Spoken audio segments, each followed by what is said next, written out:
मित्रों नमस्कार।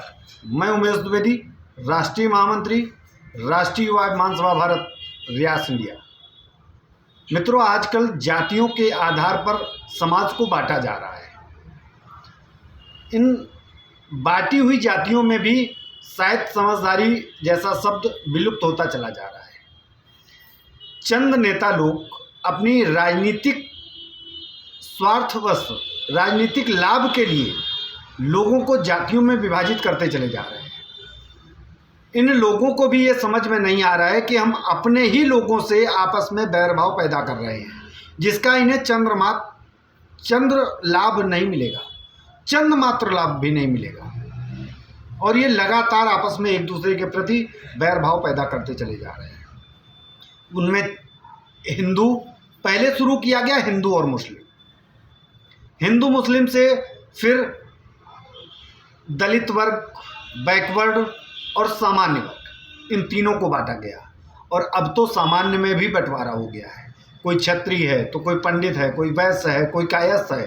सब अपने अपने में जातियों में एक दूसरे को विभाजित करते चले जा रहे हैं और अपने लिए गहरी खाई बनाते चले जा रहे हैं। शायद समाज में इन्हीं सब चीज़ों को लेकर के विद्रोह ना हो तो शुरुआत में हम लोगों को किताबों में पढ़ाया जाता था वसुधैव कुटुंबकम, यानी कि संपूर्ण पृथ्वी पर रहने वाले लोग, सभी लोग मेरे परिवार के सदस्य हैं, ऐसी पहले परिकल्पना की जाती थी। लेकिन इन नेताओं ने अपने वोट के चक्कर में राजनीतिक लाभ के लिए समाज को जगह जगह पर बांट करके रख दिया है। पहले हिंदू मुस्लिम बांटा, अब जातियों के आधार पर ब्राह्मण, क्षत्रिय, वैश्य, कायस्थ, पीडीए, हिंदू, मुस्लिम, अब तरह तरह से लोगों में विभाजन किया जा रहा, बैरभाव पैदा किया जा रहा है। समाज से हमारी एक साधारण सी अपील है कि इन नेताओं के चक्कर में ना आए, अपने हित को देखें। क्या सोचिए कि आप किसी एक जाति से जुड़ करके क्या आप अपने सारे कार्य कर सकते हैं? ब्राह्मण वर्ग के लोग सोचें कि क्या ब्राह्मणत्व के आधार पर, ब्राह्मण होने के नाते क्या जिंदगी के सारे काम ब्राह्मण से ही करवा सकते हैं? सेम वही स्थिति क्षत्रिय समाज के लोग सोचें कि समाज में क्या क्षत्रिय लोगों के द्वारा ही सारे काम हो जाएंगे? सेम वही स्थिति हमारी सबसे है। पीडीए से भी वही स्थिति है।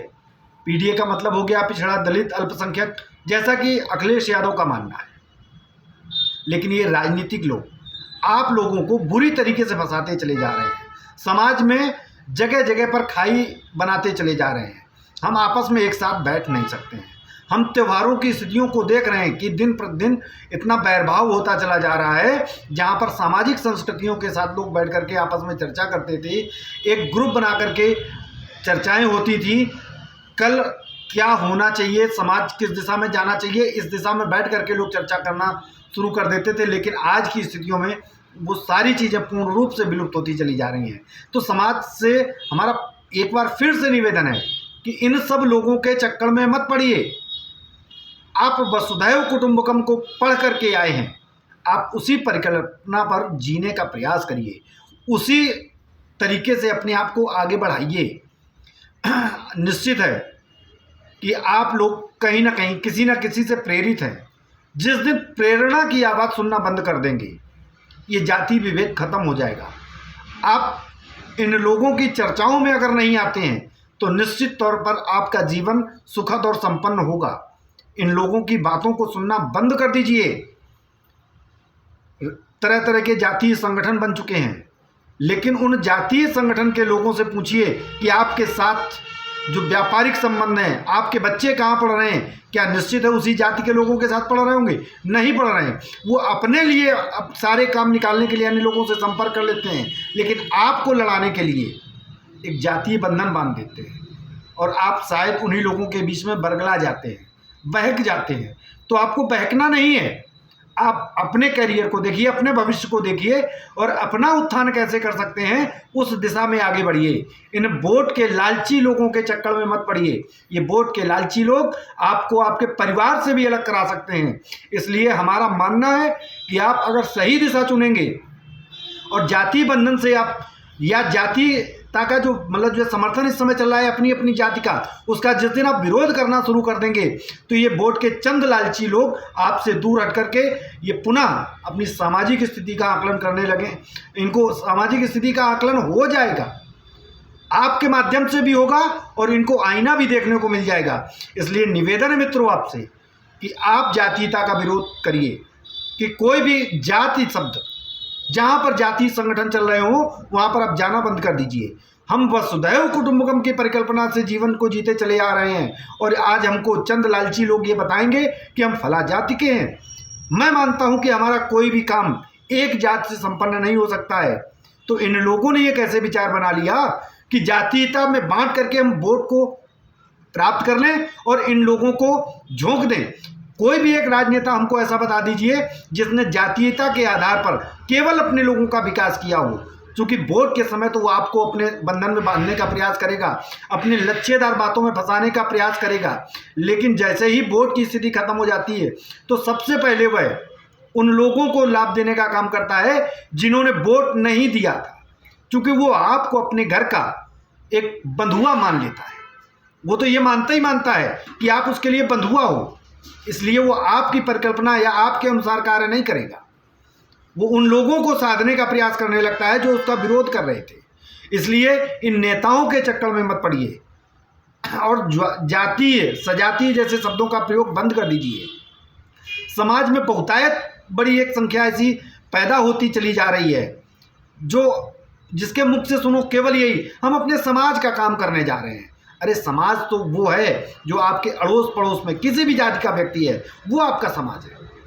आपका पड़ोसी है, आपके साथ सहकर्मी है, वो किसी भी जाति का हो, किसी भी धर्म का हो, वही आपका समाज है। क्योंकि आपको वहीं से मतलब जो है व्यवस्था मिलती है, आपके साथ रहने वाले वो लोग हैं। आप उनकी भलाई के लिए काम करिए, उनके साथ जुड़ करके उनके अच्छे बुरे का ख्याल करिए, वही आपका समाज है। समाज वो नहीं है कि आप कानपुर में रहते हैं और लखनऊ में अगर कोई किसी जाति के आपके सजातीय व्यक्ति का कोई मतलब जो है अहित होता है तो निश्चित है आप किसी भी अन्याय के खिलाफ आवाज़ उठाइए, लेकिन जातीयता के लिए आवाज़ मत उठाइए। क्योंकि अन्याय तो आपके पड़ोस में भी हो रहा है और उस पड़ोस में होने वाले अन्याय के खिलाफ आप कभी नहीं बोलते हैं तो निश्चित है आप में लड़ने की क्षमता नहीं है। आप कायरता की भावना को मतलब प्रदर्शित करते हैं। और अगर आप वास्तविकता में अपने समाज के नेता बनना चाहते हैं, समाज की बात करना चाहते हैं, तो जहाँ कहीं पर भी अन्याय हो रहा हो आप वहाँ पर खुल करके अपनी बात रखिए। वो जाति का हो या ना हो, किसी भी धर्म का व्यक्ति हो, किसी भी जाति का व्यक्ति हो, अगर उसके साथ अन्याय हो रहा है तो अन्याय के खिलाफ आप आवाज़ बनने का काम करिए। यही समाज का असली मूल मंत्र है। और हम आपसे फिर से निवेदन कर रहे हैं कि जातियों के बंधन को तोड़ करके आप भारतीयता के आधार पर काम करिए। आप छोटे से छोटे व्यक्ति, गरीब से गरीब व्यक्ति के साथ जोड़ने का प्रयास तो करिए।